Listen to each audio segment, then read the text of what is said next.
Mga idol, lahat tayo ay may paniniwala sa Panginoon. Pero ang tanong, lahat ba ay totoong naniniwala talaga sa Panginoon? Bakit nasabi ko yan? Na hindi lahat ng tao ay totoong naniniwala sa Panginoon. Ganito yan mga idol.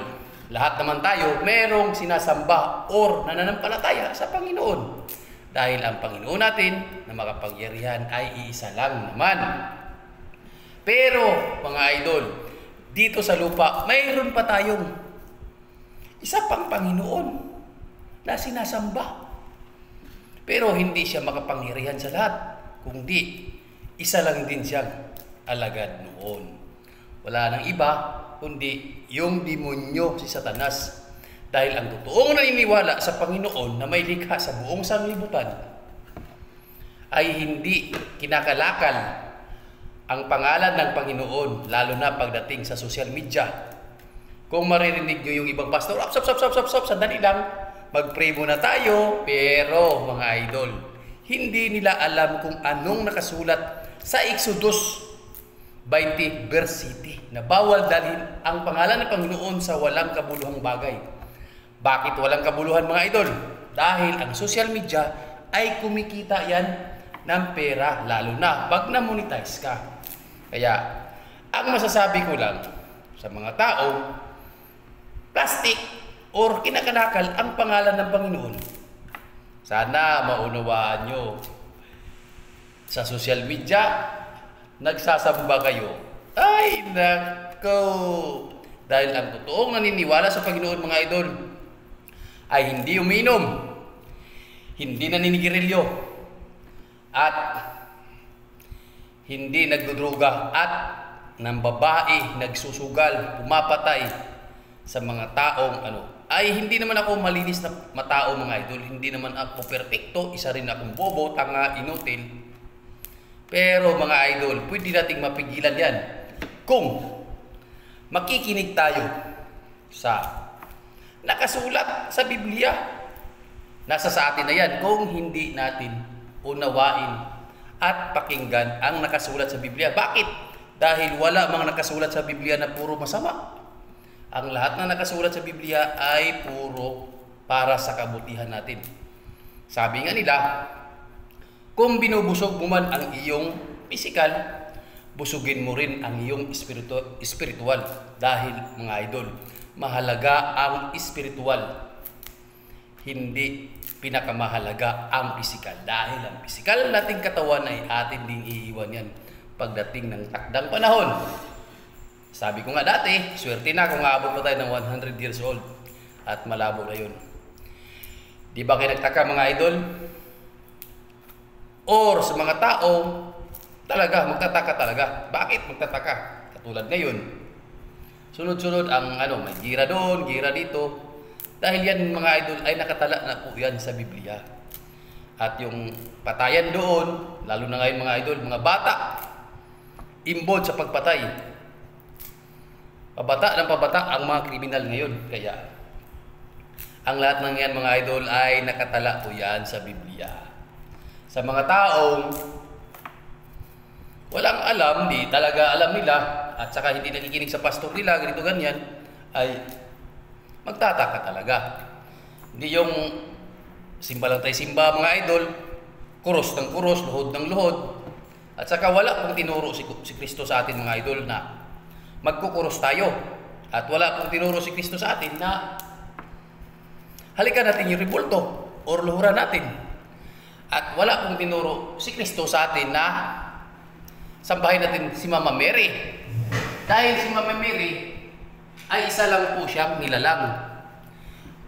Ang sinasamba natin mga idol, yung lumalang, hindi ang nilalang. Diba? So yun mga idol, kung maniwala mga hindi, maganda.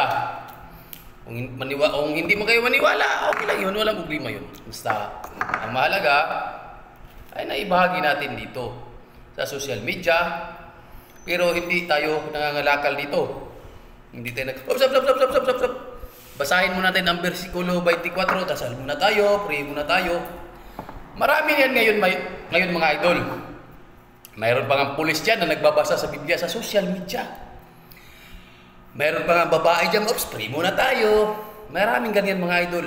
Pero hindi nila naunawaan ang nakasulat sa versikulo 20 verse city, Levitic, Exodus 20 verse city mga idol. Huwag mong dalhin ang pangalan ng Panginoon sa walang kakwintang bagay. Yun nga mga idol, nasabi ko na walang kakwintang bagay dahil kinakalakal natin ang Panginoon, ang nakasulat sa kanya, pangalan niya sa Biblia niya. Kasi kumikita ang social media. At yun mga idol, sa mga may tato dyan, huwag na tayong umangal ha. Ang tato po talaga ay bawal po talaga sa kanya. Nakasulat po talaga yan sa Biblia. Nasa Levitico yan mga idol. Kung gusto nyo malaman, manood na lang kayo sa Facebook, YouTube, o sa TikTok, i-search nyo. Basta totoo po talaga yan mga idol, na bawal ang tato. Pero sa ating mga tao, ang tato, art of the body lang yan sa katawan.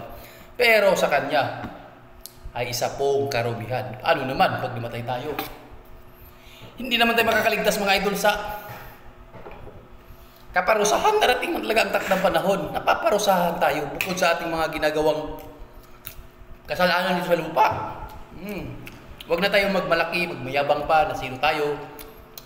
Presidente tayo, vice president tayo, makapangyarihan tayo dito sa lupa na tao. Kaya natin gumawa ng mga ibang kaya natin palahurin natin ang kapwa natin tao kasi nga makapangyarihan tayo. Huwag. Isa lang ang makapangyarihan, kundi ang may likha sa buong sanlibutan at sa buong sangkatauhan. At sa lahat ng bagay natin nakikita, walang taong may likha, hindi ang Panginoong Ama at Anak na si Hesus Kristo. Yun lang mga idol ang ating dapat sambahin. Hindi po ako nagbabasa ng Biblia, wala po akong alam sa gaano ganyan.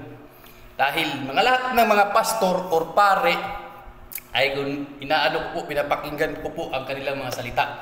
At pinagbulay-bulay ko yan mga idol kung alin ang tama or mali. Meron akong nakita na tama, meron din akong nakita na mali. So yun mga idol, doon ako sa tama na magaling magbasa sa Biblia at magpaliwanag na malinaw pa sa mineral water ang kanyang paliwanag. Kaya mga idol, masasabi ko, masishare ko sa inyo dahil sa video ito, kung mapanood nyo naman, siyempre, magkakaroon tayo ng like, comment, share, and follow, di ba? So, pagdating ng takdang panahon, kung mamonetize tayo, di tayo gagaya sa iba mga idol na yung kita nila sa kanilang Facebook page ay pagsarili nila. Ibigay natin ito sa mga matatanda ngayon mga idol na nasa kali, nahihirapan. At saka yung mga bata na walang sakit at walang gamot na may sakit. At saka yung iba na kawawa. Alam niyo mga idol, di pa nga ako kumikita sa Facebook page, pero sa maniwala kay hindi, kahit dito lang kami, ay nagagamit namin ang social media para makatulong sa iba. Dahil sa Bicol, nakatulong kami ng bata at sa Taguig. Sa pamamagitan ng mga taong may tiwala sa aming Piso Gigas Charity. Noon ngayon, hindi na dyan nag-Piso Gigas Charity dahil mga basher, ibabili na natin ng droga, ganito ganyan. Dahil yung mga tao, mga idol, ay makikitid ang pag-iisip at nauuna ang kanilang mga masasabang iniisip. Lagi po natin tandaan, hindi porkit mukha tayong adik o mukha tayong kriminal, mayroon po tayong totoong mabuting kalooban.